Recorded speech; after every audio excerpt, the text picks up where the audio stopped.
Operasional Pondok Pesantren Sidikiyah di Jombang, Jawa Timur telah dicabut.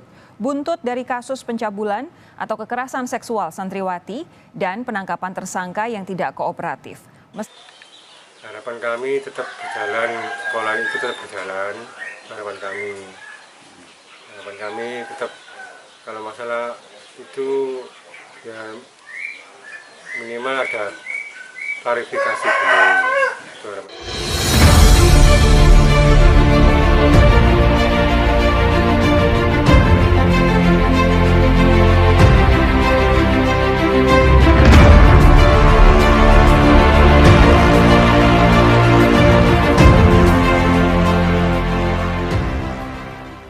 Assalamualaikum warahmatullahi wabarakatuh. Kembali berjumpa dengan saya di channel Khamsa Gantarang. Sahabat sebangsa dan setanah air di mana saja Anda berada. Berita yang masih viral hingga saat ini terkait dengan polemik pesantren As-Siddiqiyah Jombang, di mana bahwa putra sang kiai itu sudah ditangkap. Tetapi penangkapan putra sang kiai yang jelas bahwa kita akan menunggu bagaimana hasil penyidikan dari kepolisian, kemudian dia akan dikenakan pasal berapa dan akan menanggung pidana berapa tahun. Ya, kita akan tunggu hasil dari proses pengadilan. Tapi yang jelas bahwa pasca penangkapan Mas Beci ini itu ternyata memiliki dampak bagi eksistensi pesantren. Salah satunya adalah bahwa Kementerian Agama itu mencabut izin dari pesantren tersebut. Pencabutan izin operasional tentu ini berdampak terhadap kegiatan belajar mengajar di pesantren tersebut. Nah, pertanyaannya kemudian adalah bagaimana dengan nasib para santri yang jumlahnya cukup besar? Apakah kemudian ini tidak dipikirkan lebih dulu? Karena jelas ini akan merugikan para santri. Mencari sekolah baru tidak gampang untuk kemudian pindah begitu saja, karena banyak hal-hal yang kemudian harus diurus. Operasional Pondok Pesantren Sidikiyah di Jombang, Jawa Timur telah dicabut. Buntut dari kasus pencabulan atau kekerasan seksual santriwati dan penangkapan tersangka yang tidak kooperatif. Meski izin dicabut, pesantren masih bisa beroperasi. Kalau misalnya pondok sebagai lembaga memang misalnya sudah dicabut, tapi pondok kan nggak boleh bubar. Karena pencabutan izin itu tidak identik dengan pembubaran pesantren. Mengapa? Karena di Indonesia ini masih banyak pesantren yang tidak berizin dalam konteks negara, tapi bisa menjalankan peran-peran pendidikan, peran dakwah dan pembelajaran. Iya, pesantren itu tidak bubar gitu loh. Itu yang perlu dicatat. Pesantren itu bukan kemudian hilang gitu ya. Tetapi kita akan simak seperti apa pandangan-pandangan dari para pakar terkait dengan pencabutan izin operasional dari pesantren ini. Demikian pula seperti apa harapan-harapan, sikap dan pandangan-pandangan dari para wali santri, bagaimana suasana kebatinan mereka pasca tragedi yang menimpa pesantren As-Siddiqiyah ini. Apakah mereka memiliki pandangan yang sama dengan Kemenak bahwa pencabutan izin operasional ini dan adanya himbauan juga untuk kemudian para orang tua memindahkan anaknya ke sekolah lain. Apakah itu kemudian direspon secara linear oleh para orang tua? Mari kita simak bagaimana pendapat pandangan para wali murid di pesantren As-Siddiqiyah tersebut.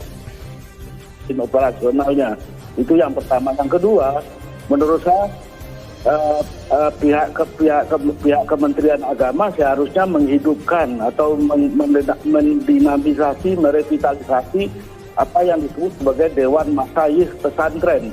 Itu ada di tingkat nasional yang dibentuk berdasarkan Undang-Undang Pesantren. Tapi saya lihat Dewan Masyayikh yang tugasnya ini membina dan mengawasi pesantren itu tidak jalan. baru ada di tingkat nasional, belum ada sampai ke tingkat lokal. Di tingkat lokal sebetulnya ada inisiatif untuk membuat. Bulan Desember yang lalu, Wakil Gubernur Jawa Barat itu ingin membentuk Dewan Pengawas Pesantren karena pernah juga ada kasus semacam itu terjadi di wilayah Jawa Barat. Nah, tapi kemudian itu tidak sampai sekarang belum terbentuk, padahal itu sangat penting ya. Nah, oleh karena itu saya menyarankan kepada baik Kementerian Agama maupun Ormas Islam maupun juga pemerintah daerah agar bersama-sama membentuk ini Dewan Pengawas Pesantren ini. Karena apa? Karena kalau cuma mengandalkan pengawasan dari pesantren, saya kira sering sekali pengawasnya itu ataupun penilik mungkin pesantren itu ketika berhadapan dengan kiai yang ada di pesantren, kiai yang karismatik itu tidak berdaya apa-apa. Tapi kalau misalnya Dewan Pengawas Pesantren itu adalah gabungan dari Pemda ya, dari Pemda baik tingkat 1 maupun tingkat 2 kota kabupaten, saya kira akan lebih berwibawa sehingga kemudian kiai-kiai itu tidak bisa menolak dan mengizinkan untuk terjadinya pengawasan.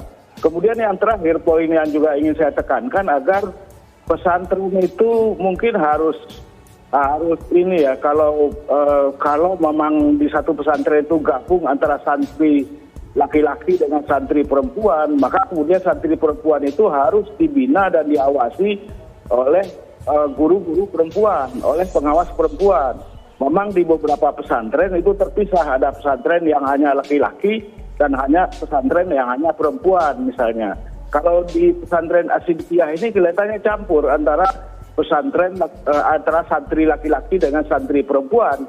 Nah, kalau terjadi hal seperti itu yang disebut dengan dalam dunia pendidikan sebagai sistem co-education, di mana santri laki-laki dengan santri perempuan itu ada di satu lembaga pendidikan yang satu, maka kemudian saya kira harus memang terpisah pengawasannya. Guru-gurunya juga jangan misalnya bisa memiliki akses yang sangat besar, sangat luas kepada katakanlah para santri perempuan gitu, sehingga dengan demikian terjadilah penyimpangan seperti itu. Jadi intinya saya ingin menekankan bahwa semua pihak ini harus turun tangan segera memperkuat pengawasan terhadap pesantren sesuai dengan undang-undang dan sesuai juga dengan keinginan pemerintah daerah ya, supaya tidak terjadi ekses-ekses hal-hal yang seperti ini gitu. Yang seperti itu ya keberatan Pak dari pondok ini.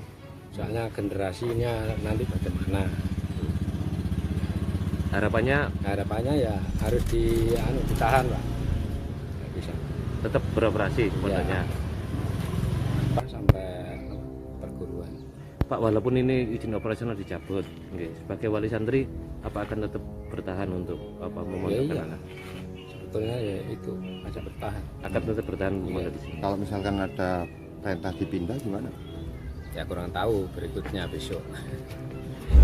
Saya mengharapkan sih untuk anak saya yang kelas 2 itu tetap, harapan kami tetap berjalan, sekolah itu tetap berjalan.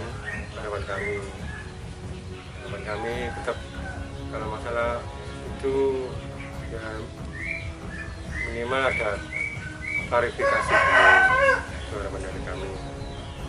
Kalau harapan kami sebagai wali murid, anak saya ya tetap sekolah di situ, harapan kami. Tidak ada upaya untuk dipindahkan? Oh, tidak ada. Alasannya apa? Karena yang saya tahu kan diajarkan terutama cinta kepada Allah itu, Rasulullah, dan cinta kepada tanah air, itu yang terlihat di pondok pesantren itu.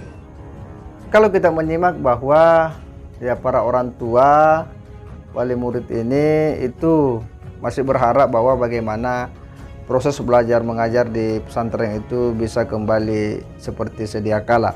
Artinya mereka masih punya harapan ya bagaimana sekolah ini bisa beroperasi kembali. Artinya secara sosiologis pengaruh penangkapan Mas Beci ini tidak mempengaruhi para orang tua dan dia tidak menerima dan dia tidak menganggap hal-hal yang bisa menjadi ancaman bagi anak-anak mereka. Artinya dia menyadari bahwa peristiwa Mas Beci harus dihukum sesuai dengan ketentuan peraturan perundang-undangan tetapi juga tanpa harus mengorbankan yang lain, khususnya proses belajar mengajar di pesantren. Saya kira demikian. Wassalamualaikum warahmatullahi wabarakatuh.